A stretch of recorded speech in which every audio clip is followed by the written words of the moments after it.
This is the Dalai Lama, the leader of Tibet. Well, the leader in exile. Now, Tibet's history in China is complicated. Let's not get too deep.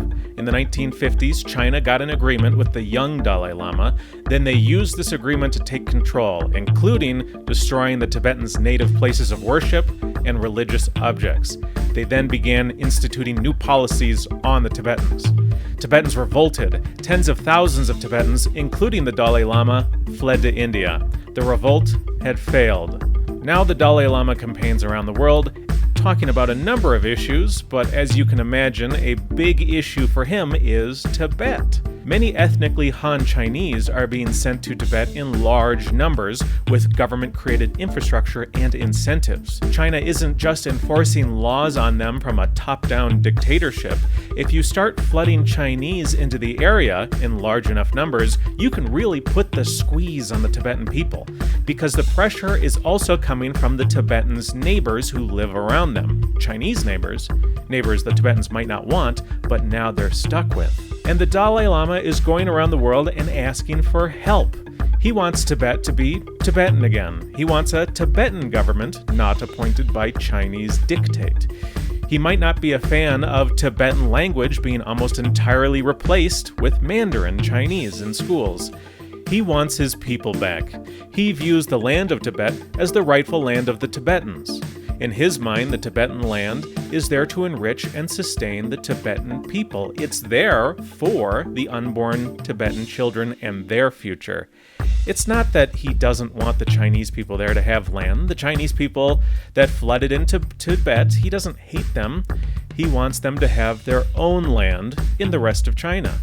The unborn Chinese children do have land somewhere else. He needs Tibet for his people. Now, he asks us for help that we're not giving him, and he knows part of the reason that we can't help him.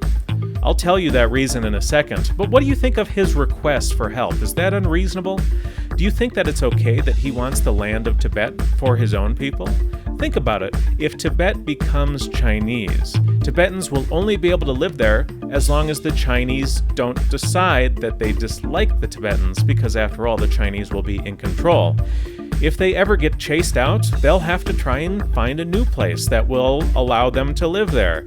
If the new place decides they want the Tibetans gone, then they'll have to find a new place again. A people without a land are destined to wander until they can find unsettled land to settle, or eventually be wiped out. Either intermixed away into the Chinese to the point where there are no more Tibetan people, or simply whittled away while wandering. The destiny of the Tibetan people may be annihilation. Now, why does the Dalai Lama know that we can't really help him? Here's a hint. He said to us, quote, "I think Europe belongs to the Europeans." He also told us about refugees. He said, quote, "Receive them, help them, educate them, but ultimately they should develop their own country," end quote. He's saying that the refugees need to return to their own lands. The reason we can't help them is because we don't believe our own lands should exist for our own people. We don't believe Sweden is a place for Swedish people, a place to sustain and grow future unborn Swedish children. We don't believe in the founding fathers of the United States when they said that they founded a country for white men of good character. Instead, we believe in people like Joe Biden, who stand up and talk about how wonderful it will be when white people are a minority, because after all, diversity is our strength. Or at least that's what we're told to believe. We believe it's a good thing when you walk around London and you can't find English people in their own capital city. If we don't believe our own children deserve the land of their people, if we don't believe that refugees that we help should return to their homeland so they can build it up and make it great, if those refugees have a claim to our lands before our unborn children even have a say in the matter, then ultimately we don't believe what the Dalai Lama believes. We'll have to turn him away and say, "Hey man, how could you say you want Tibet for the Tibetan people? That's kind of bigoted, isn't it? The future isn't Tibetan, it's all kinds of people.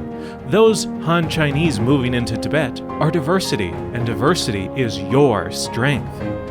Only by realizing it's not a crime to care about your people, Only by believing that the land white people cultivated belonged to our children can we ever really understand anyone else achieving greatness in their lands. If you can't bring yourself to understand that your own people deserve their own land and their own future, how could you ever truly start to understand someone else's people and their need for a land and their need for a future that they themselves build?